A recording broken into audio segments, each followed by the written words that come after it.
വിദ്യാഭ്യാസ, ആരോഗ്യ, തൊഴിൽ, കാർഷിക മേഖലകളിൽ ഇടപെടുക എന്ന ലക്ഷ്യത്തോടെ രൂപീകരിച്ച ഗ്രേസ് എന്ന സൊസൈറ്റിയുടെ ഉദ്ഘാടനവും സൗജന്യ മെഡിക്കൽ ക്യാമ്പും ശനിയാഴ്ച നടക്കും. കൃഷിമന്ത്രി പി പ്രസാദ് ഉദ്ഘാടനം നിർവഹിക്കും. വിദ്യാഭ്യാസ, ആരോഗ്യ, തൊഴിൽ, കാർഷിക മേഖലകളിൽ ഇടപെടുക എന്ന ലക്ഷ്യത്തോടെ രൂപീകരിച്ച ഗ്രേസ് സൊസൈറ്റിയുടെ നേതൃത്വത്തിൽ ശനിയാഴ്ച ആലപ്പുഴ കലൂരിൽ മെഗാ മെഡിക്കൽ ക്യാമ്പ് സംഘടിപ്പിക്കുമെന്ന് ഭാരവാഹികൾ വാർത്താസമ്മേളനത്തിൽ അറിയിച്ചു.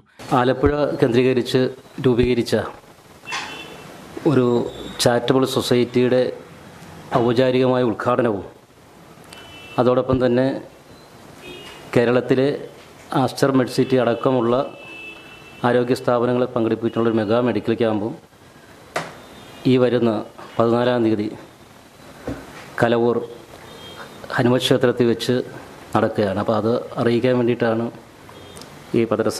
നമ്മൾ പത്രസമ്മേളനം വിളിച്ചിട്ടുള്ളത്. ഗ്രേസ് എന്നാണ് ഈ ചാരിറ്റബിൾ സൊസൈറ്റിയുടെ പേര്.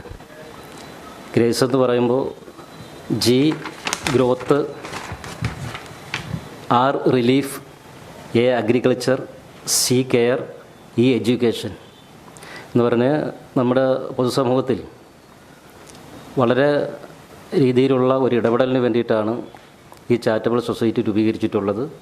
അപ്പോൾ അതുകൊണ്ട് തന്നെ അതിൻ്റെ പ്രവർത്തന ഉദ്ഘാടനം ഏറ്റവും കൂടുതൽ മെച്ചപ്പെട്ട ഒരു സാമൂഹിക ഇടപെടൽ കൂടി തുടങ്ങണം എന്നതിൻ്റെ അടിസ്ഥാനത്തിലാണ് ഈ മെഗാ മെഡിക്കൽ ക്യാമ്പ് സംഘടിപ്പിച്ചിട്ടുള്ളത്. ഇതിനകത്ത് ജനറൽ മെഡിസിൻ വിഭാഗത്തിലുണ്ട്, കാർഡിയോളജി, ENT, ഗൈനക്കോളജി, ഈ 4 വിഭാഗങ്ങളും മോഡേൺ മെഡിസിനാണ്. അത് എറണാകുളം ആസ്റ്റർ മെഡ്സിറ്റിയിലെ വിദഗ്ധരായ ഡോക്ടർമാരാണ് ആ രംഗത്ത് കൈകാര്യം ചെയ്യുന്നത്. അതുകൂടാതെ തന്നെ ഭാരതീയ ചികിത്സാ വകുപ്പിൻ്റെ ആയുർവേദം അവരുടെ മെഡിക്കൽ ക്യാമ്പുണ്ട്. അതുപോലെ തന്നെ ഐ ഫൗണ്ടേഷൻ്റെ എറണാകുളത്തെ വിദഗ്ധരായിട്ടുള്ള ഡോക്ടർമാർ, സൂപ്പർ സ്പെഷ്യാലിറ്റി ഡോക്ടർമാരടക്കം വരുന്നുണ്ട്. ഏകദേശം 1000-ഓളം പേർ മെഗാ മെഡിക്കൽ ക്യാമ്പിൽ പങ്കെടുക്കും. അതാണ് ഇതിൻ്റെ തുടക്കമെന്ന് പറയുന്നത്.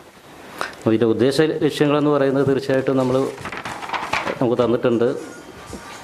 വിദ്യാഭ്യാസ, ആരോഗ്യ, തൊഴിൽ, കാർഷിക മേഖലകളിൽ ഇടപെടുക എന്നുള്ളതാണ് ഈ ചാരിറ്റബിൾ സൊസൈറ്റി കൊണ്ട്, പ്രസ്ഥാനം കൊണ്ട് നമ്മൾ ലക്ഷ്യമിടുന്നത്. വിദ്യാഭ്യാസ മേഖല നമുക്കറിയാം, മാറുന്ന കാലത്തിനനുസരിച്ച് വളരെ നൂതനമായിട്ടുള്ള, വളരെ പെട്ടെന്നുള്ള മാറ്റങ്ങൾ വരുമ്പോൾ അതിനോടൊപ്പം അതിൻ്റെ അവയർനെസ്, അതുമായി ബന്ധപ്പെട്ട എല്ലാ കാര്യങ്ങളും പുതുതലമുറക്ക് പകർന്നു കൊടുക്കുക എന്നുള്ള ഒരു വലിയ ഉത്തരവാദിത്വം അത് അത്യാവശ്യമാണ് എന്നുള്ളത് കൊണ്ടാണ് അതിൽ പ്രമുഖ ലക്ഷ്യമായിട്ട് എഡ്യൂക്കേഷൻ കാണുന്നത്. Aster Medicity, eye foundation, Ayurveda എന്നിവയുടെ നേതൃത്വത്തിൽ നടക്കുന്ന ക്യാമ്പ് കൃഷിമന്ത്രി പി പ്രസാദ് ഉദ്ഘാടനം ചെയ്യും. ചാരിറ്റബിൾ സൊസൈറ്റിയുടെ ഉദ്ഘാടനം മന്ത്രി പി പ്രസാദ് നിർവഹിക്കും. P Chittaranjan MLA, Ambujakshan, AR Laiju, MB Rajendran തുടങ്ങിയവർ സംസാരിക്കും. വാർത്താ സമ്മേളനത്തിൽ society secretary R Ramesh, president PS Santhosh Kumar, joint secretary N Shajeer, treasurer Krishnakumar എന്നിവർ പങ്കെടുത്തു. CDNet news, Kayamkulam.